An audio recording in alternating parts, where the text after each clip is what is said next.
So this is a pretty good video. Nice and short, Grit TV here. Stop somewhere where she doesn't look really silly. One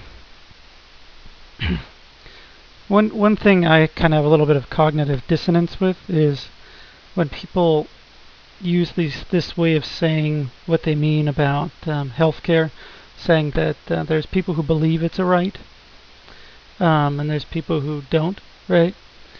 Well, clearly it's not a right, right? Because we don't have it. If it was a right, we would have it, right? Nothing is a right until you make it one.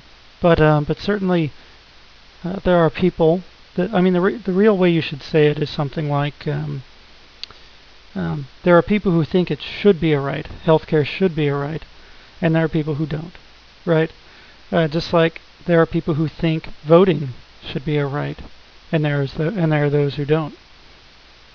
And there are those that think that this or that should be a right, and other people think there should be limitations. So not making it a right, or only a right if you qualify, gets convoluted.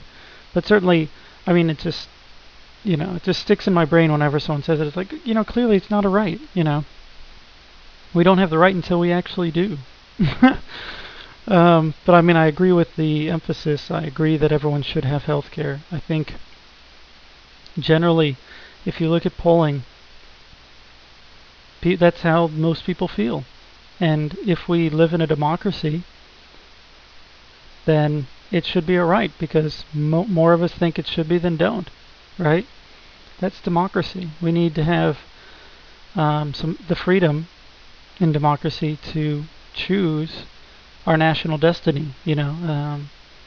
Our to have our will represented by policy, right? Otherwise, voting doesn't mean anything, and it's not a freedom, and we don't have freedom of choice, and we don't have democracy, right?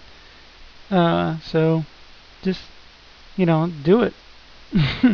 But yeah, obviously there's a lot of reasons why it doesn't just get done, even though more people support it than don't. And that's a whole another issue. But good video. I'm glad that Grit TV is doing this, and probably should check out more of it. Anyway, thanks for listening. I'll talk to you later.